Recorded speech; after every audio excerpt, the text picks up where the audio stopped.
Au nom du Père et du Fils et du Saint-Esprit. Amen. Viens, Esprit Saint, remplis les cœurs de tes fidèles et fais-les brûler du feu de ton amour. Ô Seigneur, envoie ton Esprit et tout sera créé et tu renouvelleras la face de la terre. Bien-aimés dans le Christ, nous sommes jeudi mardi 23 juin 2026 et la parole de Dieu de ce jour est de Matthieu chapitre 7, verset 6 et verset 14, verset 12 à 14. Et nous lisons. En ce temps-là, Jésus disait à ses disciples, « Ne donnez pas aux chiens ce qui est sacré, ne jetez pas vos perles aux porceaux, de peur qu'ils ne les piétinent, puis ils se retournent pour vous déchirer. Tout ce que vous voudrez que les autres fassent pour vous, faites-le pour eux, vous aussi. Voilà ce que disent la loi et les prophètes. Entrez par la porte étroite, elle est grande, la porte, il est large, le chemin qui mène à la perdition, et ils sont nombreux ceux qui s'y engagent. Mais elle est étroite, la porte, il est serré, le chemin qui conduit à la vie. Et ils sont peu nombreux, ceux qui le trouvent. Acclamons la parole de Dieu, louange à toi, Seigneur Jésus.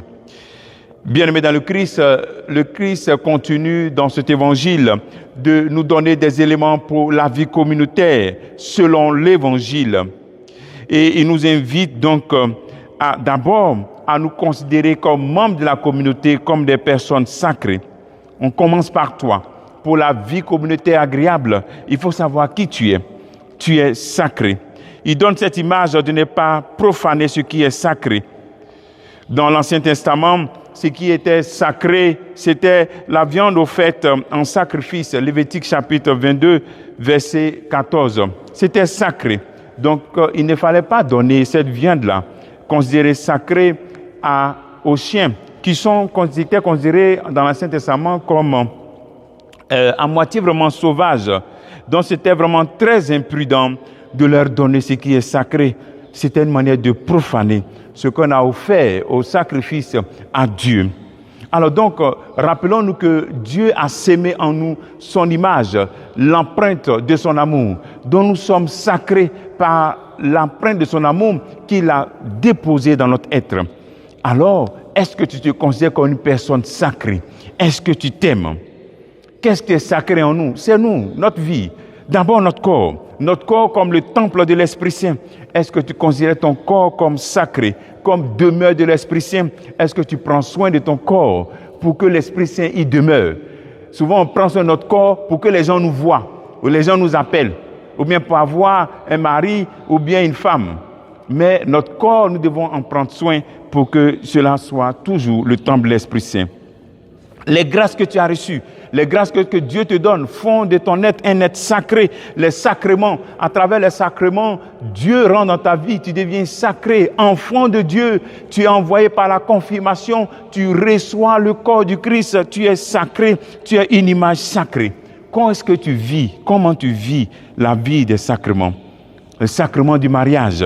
Aujourd'hui, est-ce qu'on ne peut pas dire que nous sommes en train de profaner le mariage catholique avec tous ces cas de mariage catholique au tribunal? Ne sommes-nous pas en train de profaner cela? Pose-toi cette question. Est-ce que vraiment je me considère comme sacré et j'accueille la vie que Dieu me donne à travers les sacrements comme sacré et dont je dois en prendre soin? Le Seigneur nous invite aussi à ne pas donner la perle, jeter les perles au porceau. Les perles ici, c'est l'image aussi de l'enseignement de sagesse que nous avons dans la parole de Dieu, dans la Bible, la Torah, dans l'Ancien Testament. Alors donc, quand le Christ dit de ne pas donner cette perle-là au porceau, c'est nous d'inviter à la prudence. La parole de Dieu, la sagesse que nous recevons, il faut avoir de la prudence et du discernement dans l'annonce de la parole de Dieu.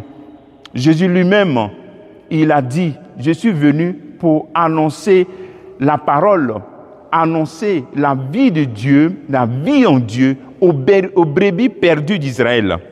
Il n'allait pas vers tout le monde, il allait vers les brebis perdues d'Israël. Donc il y a un discernement à faire lorsqu'on est missionnaire de la parole de Dieu.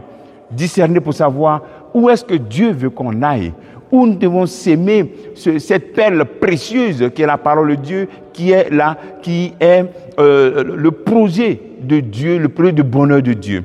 Donc c'est bon de discerner et puis d'être prudent dans l'annonce de cette parole. Et enfin, pour terminer, cet évangile nous invite à la règle d'or. Ne fais pas aux autres ce que tu ne veux pas qu'on te fasse. Pour vivre en communauté, pense à cela.